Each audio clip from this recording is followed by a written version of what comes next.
1. Ternodai.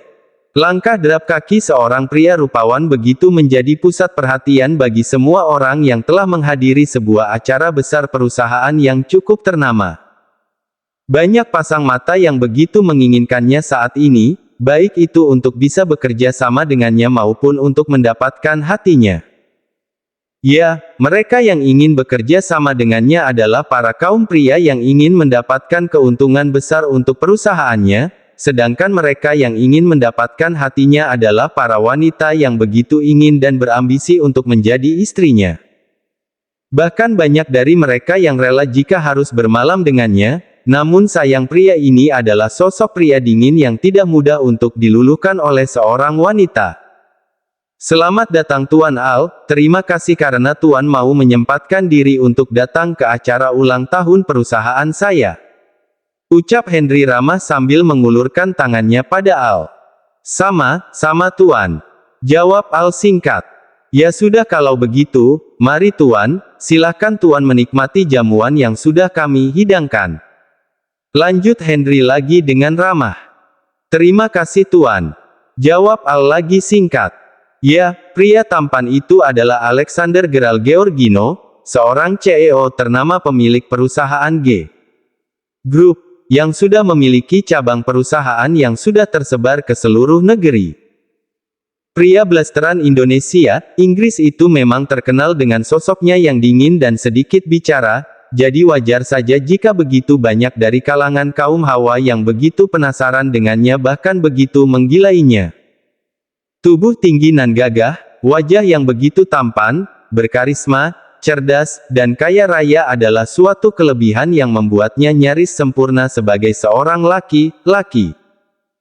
Sehingga dari kelebihan itulah banyak lawan bisnisnya yang begitu ingin menjatuhkannya bahkan mereka tidak segan untuk mencari kesempatan untuk membuat image-nya menjadi buruk. Namun semua usaha mereka selalu gagal, karena orang kepercayaan Al selalu dapat diandalkan. Permisi Tuan, ini minumannya, semoga Anda suka. Ucap salah seorang pelayan pria yang menggunakan kemeja putih itu dengan meletakkan minuman khusus tamu di meja Al. Terima kasih. Ucap Al. Al yang pada saat itu memang merasa sangat haus pun langsung meminum minuman yang diberikan oleh pelayan itu. Ia meminumnya hingga tandas tak tersisa. Di sudut ruangan lain, seorang pria yang berdiri agak jauh dari tempat Al duduk tersenyum dengan puas.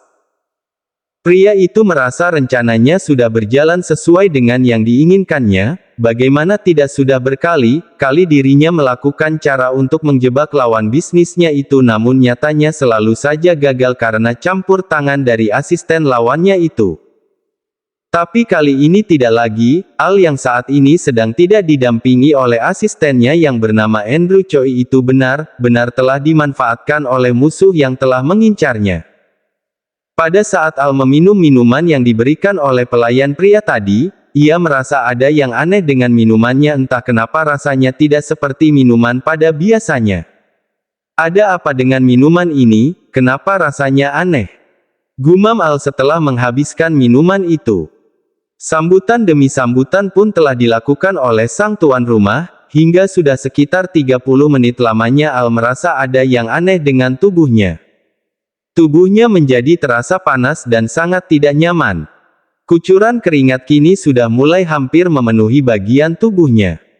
Raut wajahnya pun saat ini terlihat sedikit berubah akibat dari dirinya yang sedang berusaha menahan gejolak tubuh yang sulit untuk ia kendalikan.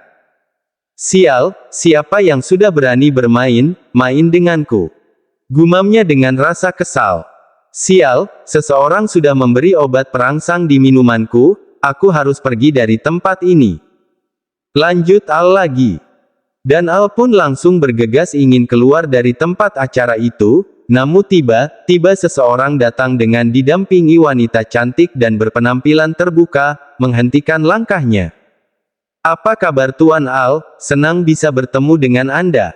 Ucap Viko pada Al dengan mengulurkan tangannya hendak bersalaman pada Al. Apa kabar Tuan? Jawab Al dengan tetap bersikap tenang dan menyaut uluran tangan dari Viko. Pada saat mereka berjabat tangan dapat dirasakan oleh Viko, jika telapak tangan Al begitu sangat berkeringat, dan hal itu membuat Viko tersenyum puas karena dirinya telah berhasil menjebak seorang Alexander. Ya, orang yang telah memberi obat perangsang pada Al adalah Viko, lawan bisnis Al yang masih belum Al ketahui belangnya. Al yang merasa gejolak di dalam tubuhnya begitu menggebu-gebu benar-benar membuat dirinya ingin segera keluar dari tempat yang menurutnya terkutuk itu. Namun Viko yang memiliki rencana buruk pada Al, benar-benar telah mempersulit Al untuk pergi. Viko yang ingin Al melakukan kegilaan yang dapat menjatuhkan imagenya pun telah menyuruh sang sekretaris untuk melanjutkan aksinya, yaitu menggoda Al. "Selamat malam Tuan Al, senang bisa bertemu dengan Anda," ucap Siska sekretaris Viko dengan suara yang dibuat sedikit menggoda. "Selamat malam," jawab Al singkat. "Tuan Al, Tuan hendak kemana? Bukankah acaranya masih lama selesainya? Lebih baik kita menikmati acaranya dulu Tuan, saya yakin setelah ini pasti acaranya akan semakin seru," ucap Siska dengan memegang dan sedikit meraba bahu hingga lengan Al. Al yang mendapatkan perlakuan seperti itu pun benar-benar semakin tidak nyaman, dirinya saat ini benar-benar ingin menyalurkan dan menuntaskan gejolak dalam tubuhnya. Namun hal itu tidak mungkin ia lakukan di tempat seperti ini, karena itu akan sangat merusak nama baiknya. "Kalau begitu saya permisi dulu," ucap Al pada mereka dengan berusaha melangkah. "Tuan Al, Anda hendak kemana? Disinilah dulu Tuan. Ada beberapa hal yang cukup penting seputar bisnis yang ingin kami bicarakan sebenarnya dengan Anda Tuan," ucap Viko dengan berusaha menahan agar Al tidak pergi. "Benar Tuan, orang seperti Anda adalah orang yang sangat dihormati oleh banyak orang, apakah tidak sebaiknya jika Anda juga berusaha untuk meluangkan sedikit waktu Anda untuk kami Tuan sebagai orang yang sangat menghormati Anda," ucap Siska pada Al yang berusaha menjerat Al dengan kalimatnya. Al sudah benar-benar sangat muak dengan situasi ini, hasrat dalam dirinya sudah tidak bisa ia bendung lagi. Ingin sekali rasanya ia menendang kedua makhluk ini hingga ke Laut Cina, tapi tidak mungkin ia lakukan. Tanpa memperdulikan keberadaan mereka berdua lagi, Al langsung menerobos mereka dan melangkah dengan tergesa-gesa menuju mobilnya. "Sial, BR nges asteriska," umpat Viko kesal karena Al sudah berhasil pergi. Di dalam mobil kondisi Al sudah tidak karuan lagi saat ini, jas mahal yang sudah ia kenakan dengan rapi kini sudah tergeletak mengenaskan karena ulahnya sendiri. Beberapa kancing di kemejanya pun telah terhempas tidak jauh berbeda dengan nasib jasnya. Al benar-benar merasa jika dirinya saat ini sudah benar-benar gila. Al mengendarai mobil mewahnya itu dengan kecepatan tinggi, dengan tujuan agar dirinya cepat sampai di rumah dan mengguyur tubuhnya dengan air karena hanya itulah satu-satunya cara untuk menuntaskan hasratnya. Sekitar hampir 15 menit lamanya Al pun telah sampai di kediamannya. Namun kali ini ada yang terlihat berbeda dari rumahnya. Mengapa tiba-tiba rumahnya gelap gulita? Bukankah tempat tinggalnya itu memiliki sistem penerangan yang sangat baik, bahkan lebih baik dari sistem penerangan di konser musik sekalipun? Tapi sekarang bukanlah saatnya dirinya memikirkan hal itu, yang lebih penting yang harus ia lakukan adalah menuntaskan gejolak tubuh yang sedari tadi sudah meronta-ronta ingin dikeluarkan. Dengan terus melangkah, Al menuju kamarnya, tetapi tiba-tiba saja kepalanya terasa agak pusing, dan hal itu mengharuskannya menghentikan langkahnya menuju kamar. "Ah, sial, ada apa dengan kepalaku? Kenapa jadi pusing begini? Merepotkan saja," umpat Al kesal. Al mendesah tidak kuat karena harus terus menahan. Sudah tidak bisa digambarkan lagi bagaimana tersiksanya tubuhnya saat ini. Hingga suaranya itu pun berhasil menarik perhatian Adinda, salah satu artnya, dan datang menghampirinya.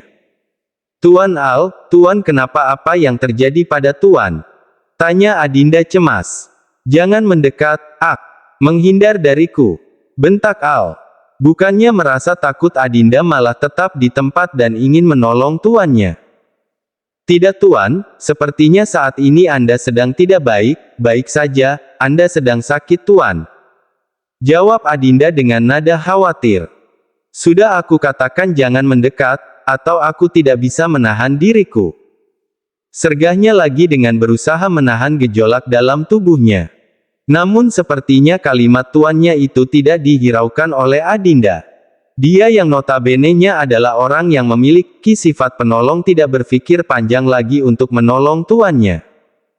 Ia tidak tahu bahaya apa yang akan terjadi jika sampai dirinya menolong Tuan Al-nya itu. Dengan tanpa aba-aba, Adinda pun berusaha memapah tubuh Al untuk menuju kamarnya.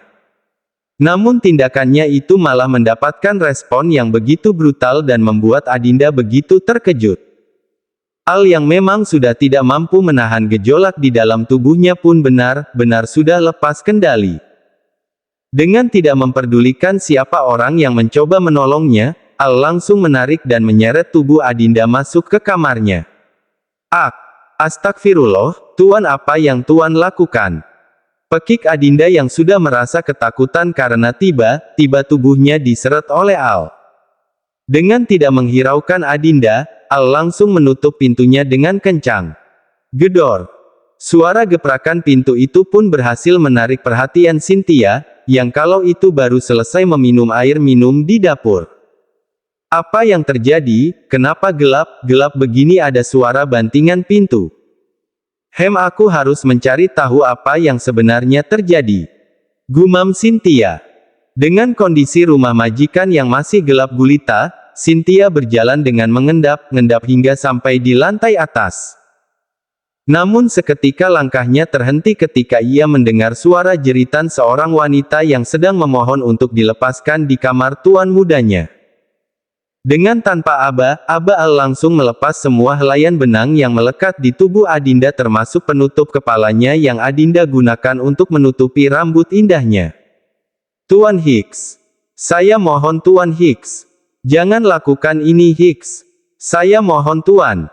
Mohon Adinda kepada Al dengan tangisan yang begitu memilukan, yang akan menyayat hati siapapun yang mendengarnya. Tuan Hicks. Tolong jangan lakukan ini Hicks. Kasihanilah saya Tuan Hicks. Seru tangisnya dengan segala ketidakberdayaannya. Al yang sudah tenggelam dalam kabut asteris itu pun sudah benar-benar tuli akan permohonan Adinda yang ingin dilepaskan. Hingga sekarang tubuh mereka telah sama tanpa helaian benang. Adinda terus menangis, memohon, dan memberontak, tapi apalah daya tubuh kecilnya tidak bisa mencegah setiap sergahan dari Al, hingga Adinda telah kehabisan tenaganya. Dengan tanpa melakukan pemanasan terlebih dahulu, Al langsung melakukan penyatuannya dengan Adinda. Pekik Adinda kala Al telah berhasil menerobos pertahanannya. Sakit, hancur. Itulah yang dirasakan oleh Adinda saat ini. Tidak ada lagi hal yang bisa ia banggakan sebagai seorang gadis. Mahkota yang selama ini Adinda jaga untuk ia berikan pada suaminya kelak kini sudah ternodai. Adinda hanya bisa menangis menerima nasib malangnya saat ini. Dirinya tidak menyangka di usianya yang baru saja menginjak usia 18 tahun harus kehilangan keperawanannya dengan cara yang memilukan seperti ini. Sudah tidak bisa digambarkan lagi bagaimana penderitaannya saat ini. Tubuhnya teramat sangat sakit, dan hatinya pun jauh lebih sakit lagi. Cynthia yang sedari tadi berada di balik pintu kamar Tuan Al-nya, membekap mulutnya tak percaya, ia membelalakkan bola matanya kala mendengar suara jeritan wanita yang sangat tidak asing di telinganya. Suara itu, astaga ya Tuhan, wah wanita di dalam sana Adinda, astaga aku tidak percaya ini, astaga, lama-lama aku bisa mati berdiri kalau tetap berada di sini. Gumam Cynthia sok dengan kedua kakinya yang sudah gemetar. Dan dia pun memilih pergi dari tempat itu. Adinda terbangun dari tidurnya, tubuhnya masih terasa sakit. Dia mencoba mengingat kejadian apa yang telah dialaminya, apakah yang terjadi semalam adalah mimpi. Adinda mencoba menelisik ke setiap sudut ruangan di kamar itu, dan benar, ini bukanlah kamarnya. Lalu Adinda menoleh ke arah samping tubuhnya, dan ternyata memang benar tuan mudanya saat ini masih dalam kondisi terlelapnya. Jadi benar, yang terjadi semalam bukanlah mimpi. Jadi laki yang sudah menodainya adalah majikannya sendiri. Air mata Adinda meluncur begitu derasnya membasahi pelipisnya hingga menembus bantal yang ia kenakan semalam. Sungguh Adinda tidak sanggup menerima kehancuran dirinya. Hiks. Aku sudah hancur Hiks. Aku sudah tidak suci lagi. Batin Adinda menangis. Aku harus pergi dari kamar ini sebelum Tuan Al bangun. Gumamnya dengan berusaha menghapus air matanya. Adinda berusaha bangkit dari posisi berbaringnya secara perlahan. Disingkapnya selimut yang menutup tubuhnya itu. Dan terlihat jelas ada banyak bercak merah di bawah sana. Sungguh itu benar-benar menambah kehancuran hati Adinda. Dilangkahkannya kaki dan tubuh lemahnya itu, untuk memungut semua pakaian yang sudah tergeletak di lantai yang dingin itu. Dengan sambil berurai air mata, Adinda memasang semua pakaiannya, hingga pada helaian benang terakhir yaitu hijab yang selalu setia ia kenakan sebagai penutup kepalanya, entah kenapa hatinya merasa sangat malu dengan hijab yang selalu ia kenakan. Pagi hari ini semua pekerja di rumah Al tengah sibuk dengan aktivitasnya masing-masing, kecuali Adinda, entah apa yang dilakukan oleh gadis itu. Al mengerjapkan kelopak matanya, setelah cukup lama dirinya terlelap dalam tidur nyenyak ya akhirnya pria berbola mata biru keabu-abuan itu sadar juga. Untung hari ini adalah hari libur kantor, jadi dirinya tidak perlu melakukan persiapan lebih. Al bangkit dari posisi tidurnya, diperhatikannya kasur empuknya itu, kenapa berantakan sekali. Hingga kini pandangannya terarah pada bercak merah yang mewarnai sprei kasurnya. Al mencoba mengingat kejadian apa yang terjadi sebelumnya. Di saat dirinya mengingat semuanya betapa menyesalnya ia. Astaga ya Tuhan, aku sudah meniduri seorang gadis, astaga siapa gadis yang sudah aku tiduri semalam. Ucap Al frustasi dengan meremas rambutnya. Al mencoba mengingat siapa gadis semalam yang sudah dinodainya semalam, namun ia tidak bisa mengingatnya dengan jelas, itu semua karena kondisi rumahnya yang gelap gulita ditambah lagi kepalanya yang saat itu terasa agak pusing.